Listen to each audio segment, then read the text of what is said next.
ini di modul 1.4 saya ada tugas untuk menerapkan pemaparan budaya positif di sekolah. Kira-kira waktu yang pas atau Ibu berkesempatan untuk di Sekar 1 itu hari apa? Sampai modul berapa ini Bu? Sekarang sudah 2.1, tapi ini tugasnya di modul 1.4 untuk membuat aksi nyata. Berarti melakukan apa? Pemaparan Ya, gitu? Presentasi Bu. Oh, presentasi. Dengan rekan-rekan guru. Berarti rekan sejawat. Ya. Saya di sini itu kan hari Senin, Rabu, sama Selasa, Kamis sama Sabtu. Iya. Kalau diambil hari Selasa, nah ya Selasa saja gimana Bu? Buat nama-nama Selasa mawon. Gini, waktunya itu ketika pembelajaran anak sudah selesai, jadi tidak mengganggu pelajaran anak dan kita konsentrasi pada materi Bu Sri Wahyuni. Gimana Bu? Enggak apa-apa Bu, hari Selasa mawon dan apa-apa. Pakai konfirmasi rian kali rekan-rekan yang lain beripun. Tapi mestinya kita sakit. Ya, berarti sudah modul 2.1 ya sampai saat ini ya? Sekarang 2.1. Kalau penggerak itu berapa modulnya sampai? Sampai 3.3 Bu.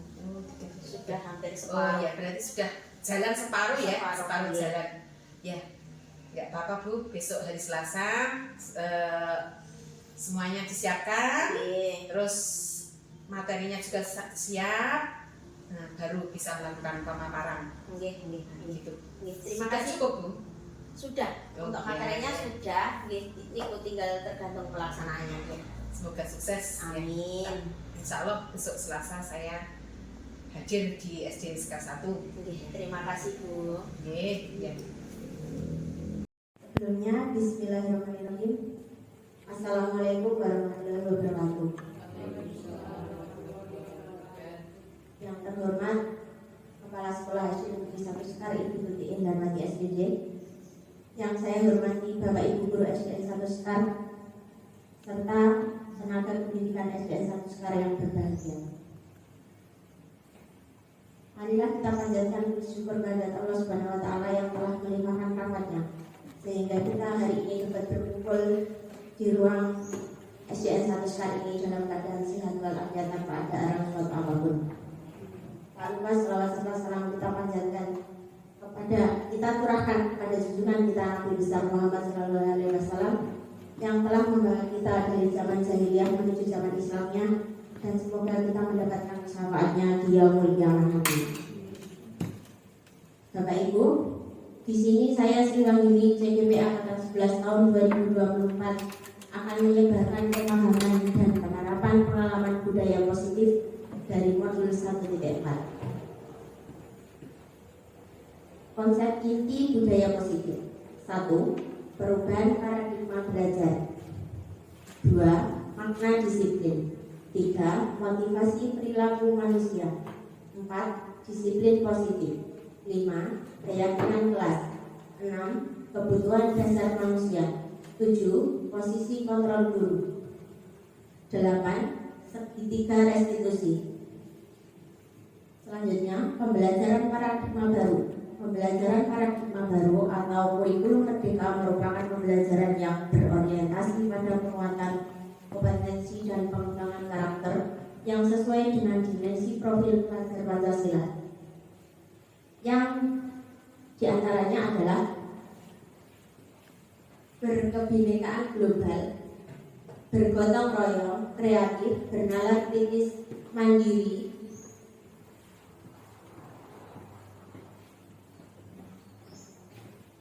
beriman dan bertakwa pada Tuhan Yang Maha Esa. Next, makna disiplin. Ki Hajar Dewantara menyatakan bahwa untuk menciptakan peserta didik yang merdeka, maka syarat utamanya harus mempunyai disiplin yang kuat, yaitu disiplin diri yang berasal dari motivasi internal atau dari dalam diri sendiri. Jika tidak mempunyai motivasi internal, maka diperlukan motivasi eksternal atau dari orang lain untuk mendisiplinkan dirinya. Diana Kusen menyatakan bahwa kata disiplin berasal dari bahasa Latin disciplina yang berarti belajar. Kata disiplina juga berasal dari akar kata yang sama, yaitu disciple atau murid atau pengikut. Diana juga menyatakan bahwa disiplin juga berkonotasi dengan disiplin dari siswa. Disiplin diri dapat membuat seseorang menggali semua potensi dirinya untuk mencapai suatu tujuan, sesuatu yang dihargai dan bermakna. Motivasi perilaku manusia. Terdapat 3 motivasi perilaku manusia menurut Diana Gosen, yaitu 1. Menghindari ketidaknyamanan atau hukuman. Seseorang berperilaku untuk menghindari permasalahan yang mungkin muncul dan berpengaruh kepada mereka secara fisik, psikologis, ataupun tidak terpenuhinya kebutuhan mereka bila mereka tidak melakukan tindakan itu. 2. Mendapatkan imbalan atau penghargaan dari orang lain. Seseorang berperilaku untuk mendapatkan pujian, hadiah, atau imbalan dari orang lain yang menuntut mereka penting dan mereka letakkan dalam dunia berkelas mereka. 3. Metode penelitian campuran. Seseorang melakukan sesuatu karena nilai-nilai yang mereka yakini dan hargai. Motivasi ini akan membuat orang mempunyai disiplin positif karena motivasinya bersifat internal. Selanjutnya adalah disiplin positif. Merupakan suatu pendekatan untuk menerapkan disiplin dari dalam diri peserta didik tanpa adanya bentuk hukuman atau hadiah. Dengan adanya cara ini, maka pendekatan yang dilakukan tanpa menggunakan kekerasan, sehingga fokusnya pada memotivasi, refleksi terhadap suatu kesalahan yang dilakukan, menghargai dan membangun logika yang bersifat panjang. Selanjutnya adalah keyakinan kelas. Keyakinan merupakan nilai-nilai kebaikan atau prinsip-prinsip yang disepakati secara universal. Orang akan lebih semangat atau tergerak untuk melaksanakan keyakinannya daripada harus mengikuti aturan pembentukan keyakinan kelas. 1. Keyakinan kelas bersifat lebih abstrak daripada peraturan yang lebih rinci dan nyata. 2. Keyakinan kelas berupa pernyataan-pernyataan universal. 3.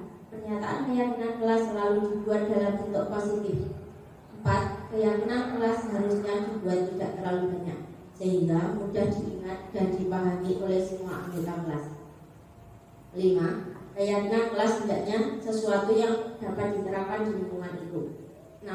Semua anggota kelas hendaknya ikut berkontribusi dalam pembuatan keyakinan kelas melalui curah pendapat. Yang terakhir adalah semua anggota kelas bersedia meninjau kembali keyakinan kelas dari waktu ke waktu. Teori hukuman dan penghargaan ada 2, yaitu identitas gagal dan identitas berhasil atau sukses. Identitas gagal ada hukuman, identitas berhasil atau sukses ada disiplin, ada 2, yaitu sanksi atau konsekuensi. Yang kedua adalah restitusi. Hukuman sesuatu yang menyakitkan harus terjadi. Sanksi atau konsekuensi adalah sesuatu harus terjadi. Restitusi merupakan pilihan. Yang kedua, hukuman yang kedua tidak nyaman untuk murid atau anak untuk jangka waktu panjang. Sanksi yang kedua tidak nyaman untuk murid atau anak untuk jangka waktu pendek. Restitusi menguatkan untuk murid atau anak dalam jangka waktu panjang. Hukuman, korban mendapatkan keadilan. Sanksi atau konsekuensi, korban bisa diabaikan. Restitusinya, korban mendapatkan ganti. Selanjutnya, hukuman, murid atau anak akan tersakiti. Sanksi atau konsekuensi, murid atau anak dibuat tidak nyaman. Restitusinya, murid atau anak mendapatkan penguatan. Hukuman, perilaku pasif agresif meningkat. Sanksi atau konsekuensi, penguatan hanya bertahan dalam jangka waktu pendek. Restitusinya, masalah terpecahkan. Hukuman, sistem tidak akan berjalan bila murid tidak takut. Sanksi atau konsekuensi memerlukan monitoring dan supervisi terus-menerus dari guru. Restitusi, murid belajar bertanggung jawab untuk perilakunya. Hukuman, berlaku hanya pada sebuah institusi, tidak berlanjut pada kehidupan nyata. Membantu penerapan mengikuti peraturan dalam masyarakat. Restitusinya fokus pada pemecahan masalah dalam jangka waktu panjang. Kembali ke hukuman, peraturannya adalah kamu harus. Untuk konsekuensi, apa peraturannya? Mampukah kamu melakukannya? Terima kasih. Untuk restitusi, apa yang kamu yakini? Apa yang bisa kamu lakukan untuk memperbaiki masalah ini? Kembali ke hukuman, murid atau anak membenci peraturan. Ke konsekuensi, murid atau anak menghormati peraturan. Restitusinya, murid atau anak menghormati dirinya dan orang lain. Next. Selanjutnya adalah teori hukuman dan penghargaan. Hukuman bersifat tiba-tiba atau tidak terencana. Siswa tidak tahu apa yang akan terjadi dan tidak dilibatkan. Di samping itu, hukuman hanya bersifat satu arah dari guru yang memberikan dan siswa hanya menerima hukuman tersebut tanpa suatu diskusi atau arahan dari guru, baik sebelum atau sesudahnya. Hukuman berupa fisik maupun verbal akan membuat siswa tersakiti. Sedangkan disiplin dalam bentuk sanksi atau konsekuensi sudah terencana dan sudah dibahas dan disepakati sebelumnya oleh guru atau siswa. Sanksi dibuat oleh guru atau sekolah dan siswa sudah mengetahui sanksi atau konsekuensi yang akan diterima. Tetapi sanksi atau konsekuensi tetap membuat siswa merasa tidak nyaman dalam jangka waktu pendek. Teori hukuman dan penghargaan sama halnya dengan hukuman. Ternyata penghargaan juga menghukum seseorang. Berikut pengaruh buruk penghargaan terhadap anak menurut Kohn. 1. Memberikan pengaruh jangka pendek dan jangka panjang. Penghargaan diberikan untuk membuat seseorang melakukan sesuatu dalam jangka waktu pendek. Jika terlalu sering menggunakan penghargaan, maka orang tersebut akan bergantung pada penghargaan dan akan kehilangan motivasi internalnya. Lama-kelamaan, orang tersebut menjadi tidak menyadari tindakan baik yang dilakukan. 2. Penghargaan tidak efektif. Penghargaan merupakan suatu benda atau peristiwa yang diinginkan yang dibuat dengan suatu syarat tertentu. Penghargaan diperoleh jika melakukan hal yang diisyaratkan.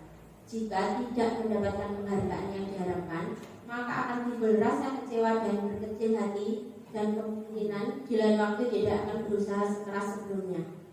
Kita juga harus terus-menerus memberikan penghargaan jika seseorang ingin melakukan sesuatu. Orang yang berusaha berhenti merokok, bila diberi penghargaan, tidak akan berhasil. 3. Penghargaan merusak hubungan. Ketika seseorang diberikan penghargaan, maka akan timbul rasa iri dari orang yang tidak menyukainya. Jika guru sering memberikan penghargaan kepada siswanya, maka kemungkinan siswanya termotivasi hanya untuk menyenangkan gurunya. Persaingan juga menimbulkan persaingan di dalam kelas dan berujung pada kecemasan. Bagi yang percaya bahwa mereka tidak akan mendapatkan kesempatan untuk mendapat penghargaan, maka akan berhenti mencoba. Yang keempat adalah penghargaan menghukum. Penghargaan menghukum bagi mereka yang tidak mendapat penghargaan. Penghargaan dan menghukum adalah hal yang sama karena keduanya berusaha mengendalikan perilaku seseorang. Pada dasarnya, setiap orang tidak suka dikendalikan. Dalam jangka waktu lama, penghargaan akan terlihat sebagai hukuman. Jika penghargaan sangat diharapkan, tapi kita tidak mendapatkannya, maka akan merasa dihukum. Next. Selanjutnya adalah kebutuhan dasar manusia. Semua yang dilakukan setiap manusia tentu mempunyai tujuan, yaitu untuk mendapatkan apa yang diinginkan. Menurut Dr. William Glasser dalam Choice Theory, terdapat 5 kebutuhan dasar manusia, yaitu 1. Kebutuhan bertahan hidup. Merupakan kebutuhan yang bersifat fisiologis untuk bertahan hidup, misalnya kesehatan, rumah, dan makanan. Komponen psikologis dari kebutuhan ini adalah kebutuhan akan perasaan aman. 2. Kebutuhan cinta dan kasih sayang atau kebutuhan untuk diterima. Kebutuhan ini termasuk kebutuhan psikologis yang meliputi kebutuhan akan hubungan dan koneksi sosial, kebutuhan untuk memberi dan menerima kasih sayang, kebutuhan untuk merasa menjadi bagian dari suatu kelompok, dan kebutuhan untuk tetap terhubung dengan orang lain. Siswa yang mempunyai kebutuhan cinta dan kasih sayang yang tinggi biasanya ingin disukai dan diterima oleh lingkungannya, akrab dengan orang tuanya. Biasanya belajar bila suka dengan gurunya, menganggap penting teman sebaya, dan suka belajar kelompok. Yang ketiga adalah kebutuhan penguasaan atau kebutuhan pengakuan atas kemampuan. Kebutuhan ini berkaitan dengan kekuatan untuk mencapai sesuatu. menjadi terampil, menjadi kompeten, diakui atas prestasi dan keterampilan, didengarkan dan memiliki rasa harga diri. Siswa yang mempunyai kebutuhan pengakuan yang tinggi biasanya akan selalu ingin menjadi pemimpin, suka mengamati sebelum mencoba hal baru, dan merasa kecewa jika melakukan kesalahan. Rapi, sistematik, dan selalu ingin mencapai yang terbaik. Yang keempat adalah kebutuhan kebebasan atau kebutuhan akan pilihan, merupakan kebutuhan akan kemandirian, mempunyai pilihan dan mampu mengendalikan arah hidup seseorang. Siswa yang mempunyai kebutuhan kebebasan yang tinggi menginginkan pilihan, perlu banyak bergerak, suka coba-coba, tidak terlalu terpengaruh oleh orang lain, suka hal baru dan menarik. Yang kelima adalah kebutuhan kesenangan atau kebutuhan untuk merasa senang, merupakan kebutuhan untuk mencari kesenangan, bermain dan tertawa. Siswa dengan kebutuhan kesenangan yang tinggi biasanya akan menikmati apa yang dilakukan, konsentrasi melakukan hal yang disenangi, suka permainan, suka mengoleksi barang, dan suka melucu atau bergurau.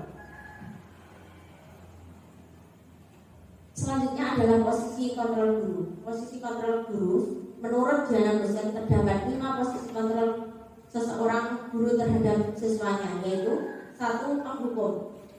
Seorang penghukum dapat menggunakan hukuman fisik dan verbal. Guru yang menjalankan posisi penghukum akan berkata, "Patuhi aturan saya atau awas nanti. Kamu selalu saja salah." 2. Membuat orang merasa bersalah. Pada posisi ini biasanya guru akan berusaha menggunakan keheningan yang membuat siswa menjadi tidak nyaman, bersalah atau rendah hati. Coba kata-kata guru dalam posisi ini. Contoh kata-kata guru dalam posisi ini misalnya, "Bapak sangat kecewa dengan kamu. Berapa kali ibu harus memberitahu kamu ya?" 3.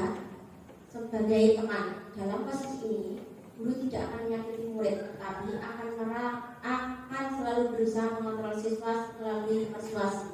Posisi ini dapat dampak positif dan negatif, berupa hubungan yang baik antara guru dan siswa. Contoh kata-kata guru yaitu, ayo bantulah didik ibu ya."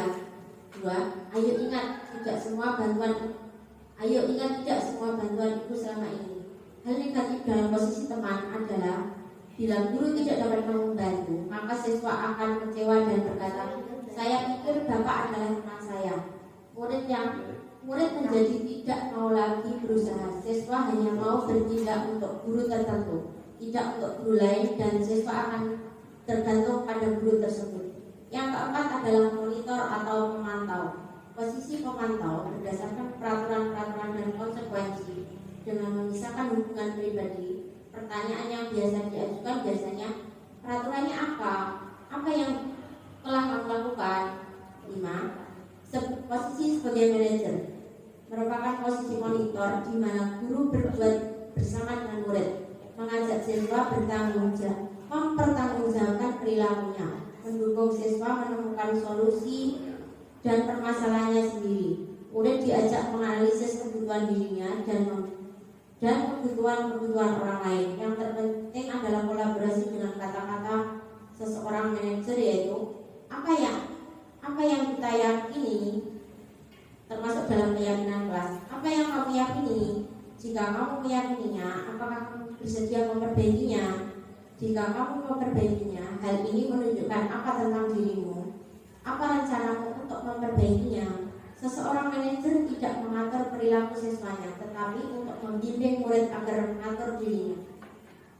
Tujuan dari 5 posisi kontrol guru terhadap siswa adalah mencapai posisi manajer, di mana pada posisi ini siswa dapat menjadi pribadi yang mandiri, merdeka, dan bertanggung jawab atas segala perilaku dan sikapnya, yang pada akhirnya dapat menciptakan lingkungan yang positif, aman, dan nyaman. Next. Yang selanjutnya adalah restitusi. Murid berkata, "Saya tidak peduli. Maafkan saya pikir bapak atau ibu teman saya. Saya akan dapat beberapa bintang kalau melakukan hal tersebut. Jika sudah melakukan hal tersebut, saya akan mendapatkan apa? Bagaimana caranya agar saya bisa memperbaiki keadaan ini? Saya akan memperbaiki masalah ini dengan yang kedua adalah dampak pada murid. Mengulangi kesalahan berulang kali, perilaku menjadi agresif, rendah diri, merasa gagal dan tidak berharga, tergantung, tidak mandiri dan tidak memutuskan, menitik beratkan pada dampak pada diri sendiri, mendapatkan hadiah atau mendapatkan hukuman, mengevaluasi diri bagaimana menjadi diri yang lebih baik.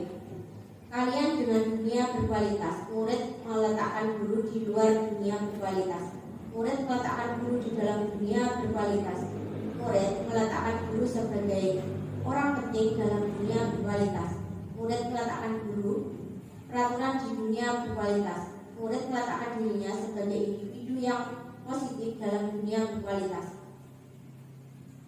Selanjutnya adalah restitusi. Restitusi sebagai cara untuk menanamkan disiplin positif pada siswa. Menurut dosen, restitusi merupakan proses menciptakan posisi bagi siswa untuk memperbaiki kesalahan mereka, sehingga mereka bisa kembali pada kelompoknya dengan karakter yang lebih kuat. Restitusi dapat membantu siswa menjadi lebih mempunyai tujuan, disiplin positif, dan memulihkan dirinya ketika berbuat kesalahan. Restitusi menguntungkan korban dan si pembuat salah atau win-win solution. Ciri-ciri restitusi. Adapun ciri-cirinya adalah 1. Restitusi bukan menebus kesalahan tapi untuk belajar dari kesalahan. 2. Restitusi memperbaiki hubungan. 3. Restitusi adalah tawaran bukan paksaan. 4. Restitusi menuntut untuk melihat ke dalam diri. 5. Restitusi mencari kebutuhan dasar yang mendasari tindakan. 6. Restitusi tidak diri adalah cara yang terbaik. 7. Restitusi fokus pada karakter bukan tindakan. 8. Restitusi menguatkan. 9. Restitusi mengembalikan siswa yang berbuat salah pada kelompoknya. Selanjutnya adalah restitusi, segitiga restitusi. Yang pertama adalah sisi menstabilkan identitas. Sisi ini merupakan bagian dasar dari segitiga yang bertujuan untuk mengubah identitas anak dari yang gagal karena melakukan kesalahan menjadi orang yang sukses. Contoh kalimat yang dapat digunakan kepada anak yaitu, berbuat salah itu tidak apa-apa, tidak ada manusia yang sempurna, kita bisa menyelesaikannya. Bapak tidak tertarik untuk mencari siapa yang salah, tapi Bapak ingin mencari solusi dari permasalahan ini. Ketika anak fokus pada kesalahan, maka akan sulit untuk melakukan restitusi. Hal ini karena rasa bersalah menguras energi. Rasa bersalah berarti identitas gagal. Rasa bersalah membuat kita terperangkap pada masa lalu yang sudah tidak bisa diubah lagi. Yang kedua adalah sisi validasi tindakan yang salah. Restitusi tidak menyarankan guru berbicara kepada siswa bahwa melanggar peraturan adalah sikap yang baik, tetapi dalam restitusi harus memahami alasannya dan memahami bahwa setiap orang pasti melakukan yang terbaik pada waktu tertentu. Untuk itu, perlu dilakukan validasi terhadap kebutuhan dari siswa dengan menggunakan contoh kalimat berikut. Padahal kamu tidak bisa melakukan yang lebih buruk dari ini ya. Padahal kamu bisa melakukan yang lebih buruk dari ini ya. 2. Kamu pasti punya alasan mengapa kamu melakukan hal itu. Kamu boleh mempertahankan sikap itu, tapi kamu harus menambahkan sikap baru. Yang ketiga adalah sisi menanyakan keyakinan. Setelah melalui langkah 1 dan 2 di atas, maka anak kelas siap untuk dihubungkan dengan nilai-nilai yang dipercaya berpindah menjadi orang yang diinginkan. Contoh pertanyaan yang dapat digunakan yaitu 1. Apa yang kita percaya sebagai kelas atau keluarga? 2. Apa nilai-nilai umum yang telah kita sepakati? 3. Kamu mau menjadi orang yang seperti apa? Terima kasih atas perhatian Bapak Ibu. Semoga presentasi ini bermanfaat dan memberikan wawasan yang berharga untuk mewujudkan pendidikan berbudaya positif dan berkelanjutan di satuan pendidikan kita. Ada kurang lebihnya saya mohon maaf. Akhirnya billahi taufiq wal hidayah. Wassalamualaikum warahmatullahi wabarakatuh. Bagaimana Bapak Ibu, adakah yang mau memberikan pertanyaan atau tanggapan? Monggo Bapak Alif.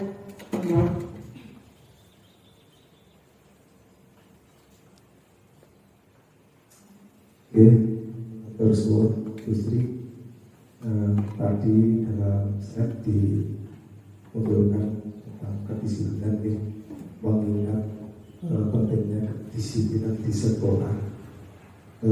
Pertanyaan saya, bagaimana cara yang tepat untuk menerapkan budaya disiplin di sekolah khususnya pada murid? Terima kasih. Terima kasih Bapak Langgeng. Saya akan mencoba menjawab pertanyaan dari Bapak Langgeng. Bagaimana cara yang tepat untuk menerapkan budaya disiplin di sekolah pada murid? Seperti yang kita tahu Bapak Ibu, peran kita sebagai guru adalah sebagai penuntun dan tauladan yang baik. Untuk itu kita harus menghargai diri kita sendiri dulu dengan menjadi tauladan yang baik. Untuk itu kita harus bisa menghargai diri kita dengan disiplin. Sebelum kita menggalakkan disiplin kepada orang lain, kita harus terlebih dahulu termotivasi atau keinginan menjadi pribadi yang disiplin.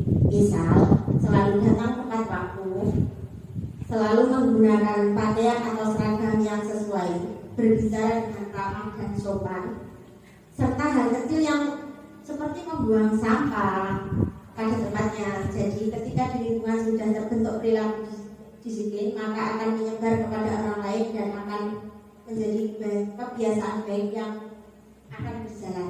Terima kasih Pak Langgeng. Ripon, sampun jelas nomor dereng. Oke, terima kasih Gustri atas jawaban. Monggo, ada lagi Bapak Ibu?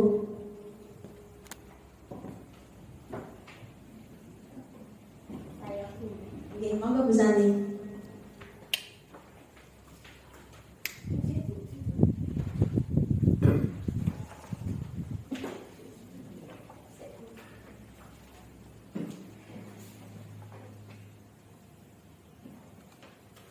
Pertanyaan saya, kalau sudah penerapan budaya positif, terus ada satu pertanyaan, bagaimana jika di kelas ada salah satu murid tidak semangat dalam satu mata pelajaran tertentu? Restitusi apa yang kita tawarkan sebagai wali kelas? Ya, sabar. Ya, terima kasih Bu Santi atas pertanyaannya. Baik, di sini saya akan mencoba menjawab pertanyaan dari Bu Santi tentang bagaimana jika di kelas restitusi apa yang akan kita lakukan di dalam kelas kita. Nah, dari sini kita bisa menerapkan segitiga restitusi Bapak Ibu. Yang pertama adalah menstabilkan identitas. Dari sini kita bisa menggali sebenarnya apa yang dibutuhkan oleh murid-murid kita. Tentunya setiap murid mempunyai latar belakang dan tugas kita adalah memenuhi kebutuhan murid. Setelah kita tahu kebutuhan apa yang dibutuhkan murid, kita baru bisa menentukan langkah yang dapat kita ambil. Selanjutnya, kita bisa memotivasi pada tahapan validasi kesalahan dan yang terakhir menanyakan keyakinan. Setelah semua tahapan selesai Bapak Ibu, kita bisa menarik kesimpulan, oh ternyata anak ini mudah bosan. Bisa kita siasati dengan pelajaran berbasis game atau kita selingi dengan pembelajaran outdoor. Terima kasih Bu Santi. Oke, terima kasih Bu Sri. Monggo selanjutnya Bapak Ibu sinten? Monggo Bu. Terima kasih waktu yang diberikan. Sebenarnya di sekolah sudah ditentukan tata tertib dan peraturan sekolah, Gusti. Sedangkan di kelas murid lebih meyakini keyakinan kelas. Dalam hal ini yang ingin saya tanyakan, apakah peraturan sekolah bisa diganti dengan keyakinan sekolah? Seperti itu Bu Sri, terima kasih. Terima kasih Bu Indar atas pertanyaannya. Di sini saya akan mencoba menjawabnya.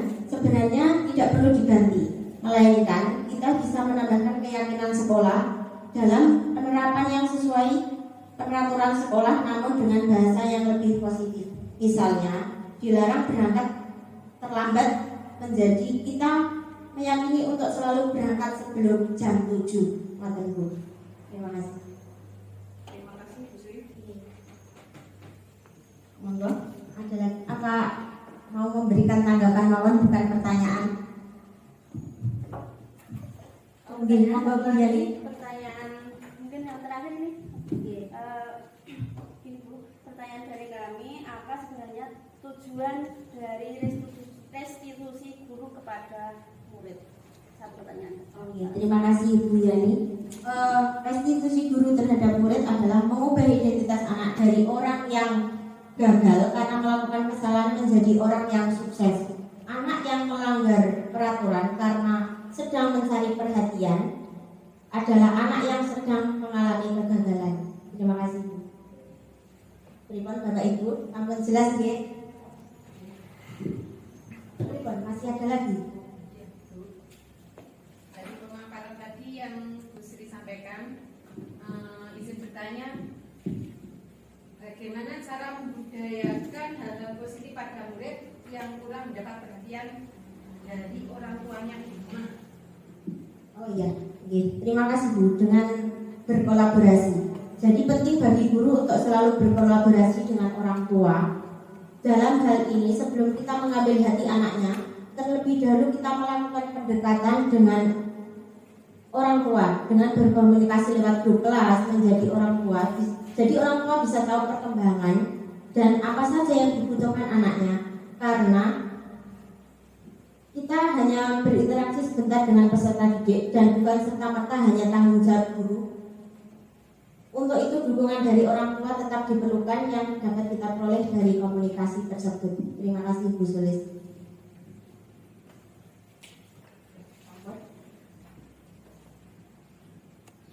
Ada yang memberikan tanggapan? Oh iya, iya.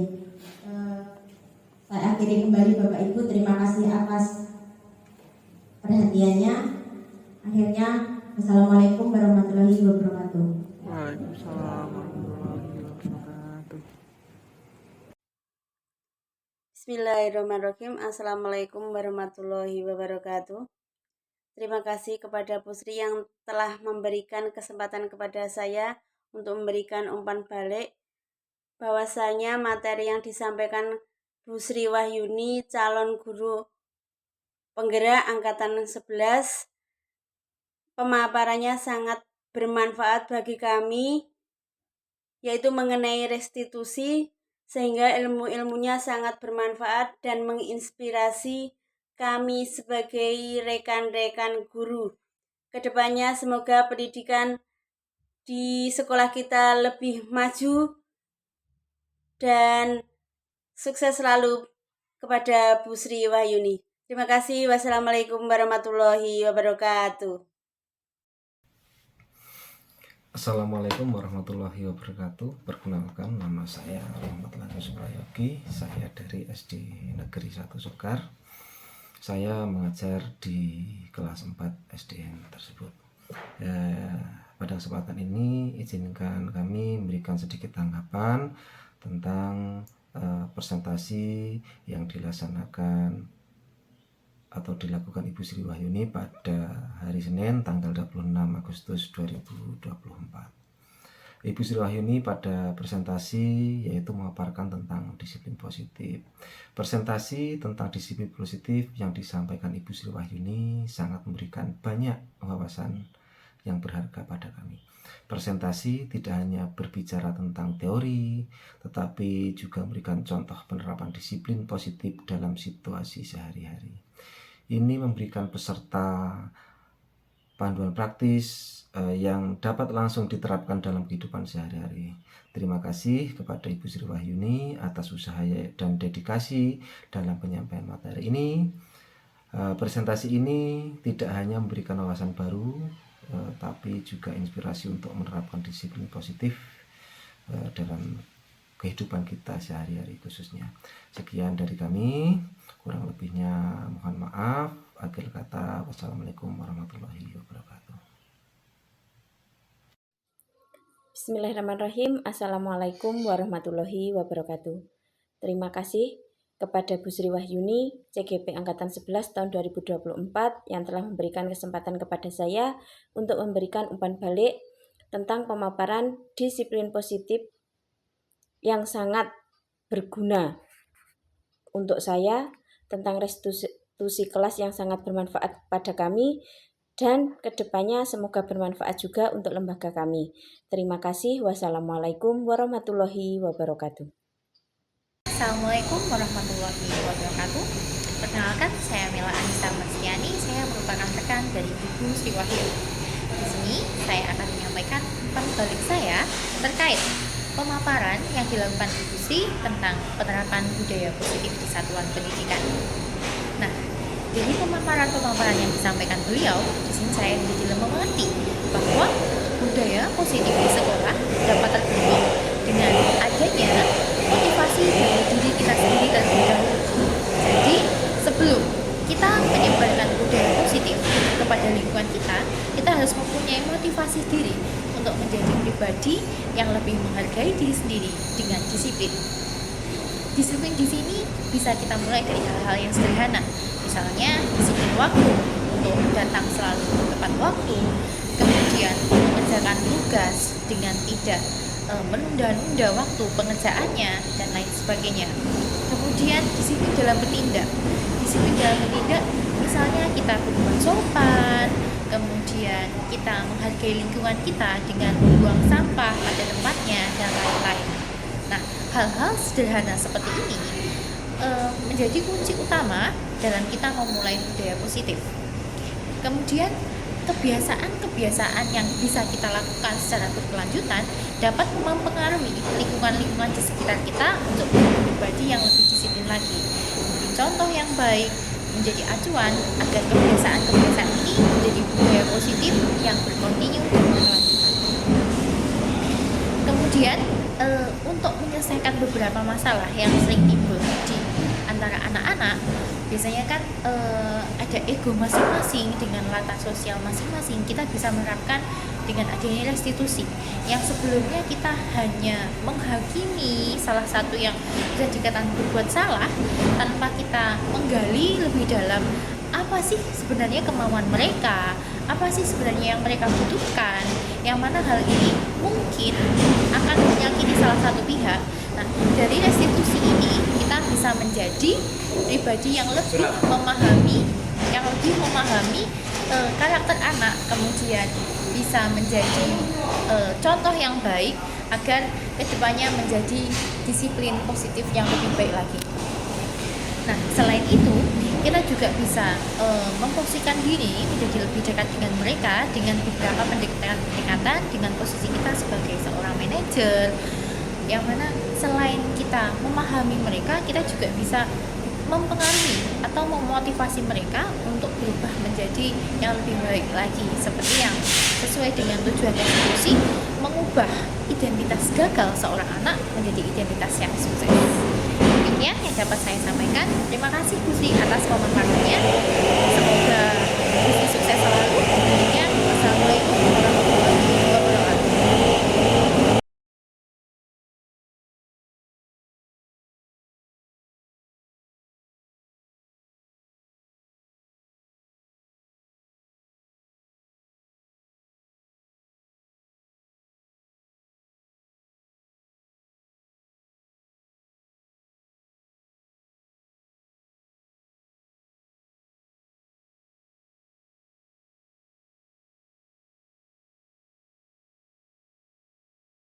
Halo Mas Bayu, sudah istirahat? Sudah, Bu. Sudah makan? Sudah. Makan apa tadi? Kira-kira Mas Bayu tahu tidak kenapa Bu Guru panggil ke sini? Tahu. Kenapa? Saya tadi makan di kelas.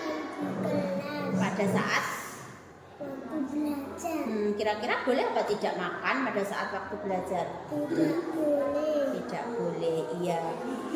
Kenapa Mas Bayu tadi makan pada saat jam belajar? Apa tidak sarapan tadi? Bangunnya kesiangan. Iya, makan itu tidak apa-apa Mas Bayu, tapi tidak boleh pada saat jam pelajaran. Kalau jam pelajaran harusnya kita belajar. Iya, kira-kira Mas Bayu tadi melanggar keyakinan kelas kita apa tidak? Iya, keyakinan kelas kita itu apa saja toh? Apa saja? Terus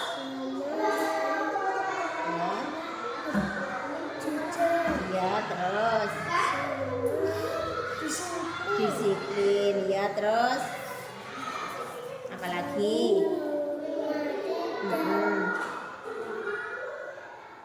Apa? Ya, terus bertanggung jawab,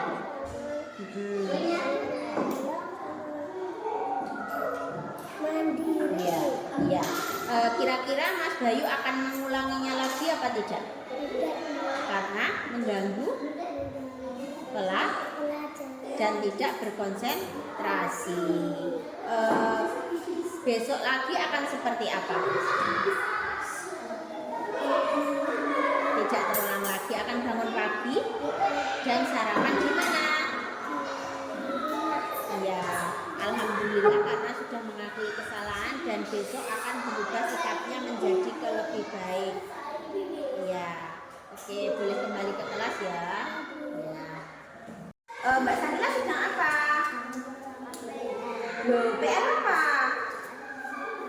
Tidak dikerjakan di rumah? Coba kamu berdiri.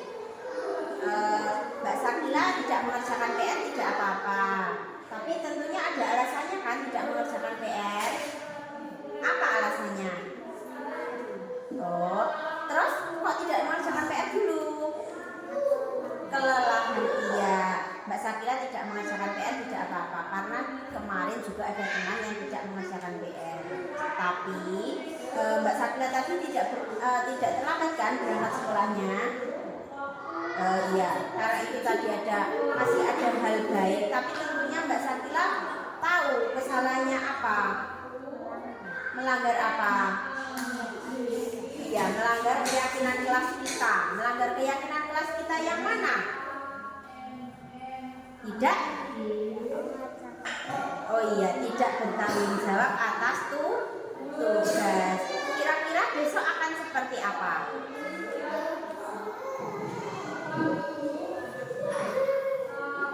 Besok akan mengerjakan tugas di rumah, akan mengerjakan PR di rumah. Ya, karena kalau sudah paham, sekarang Mbak Sakila boleh duduk. Kita akan lanjutkan pelajaran selanjutnya. Nama saya Sakila, saya siswa kelas 2. Tadi saya berperan sebagai siswa yang tidak mengerjakan PR. Namun ketika Bu Sri menanyakan kesalahan saya, beliau tidak marah-marah. Hanya menuntun saya untuk mengenali kesalahan dan membuat komitmen tidak mengulangi kesalahan dengan bahasa yang penuh kasih sayang dan tanpa paksaan. Saya Bayu, saya kelas 2. Tadi saya berperan sebagai siswa yang makan di saat jam pelajaran. Bu Sri menanyakan kesalahan saya, namun beliau tidak marah-marah. Beliau menanyakan dengan penuh kasih saya dan menuntun saya untuk memahami kesalahan saya, mengingat kembali kesepakatan kelas dan memperbaiki kesalahan saya dengan tidak mengulanginya lagi.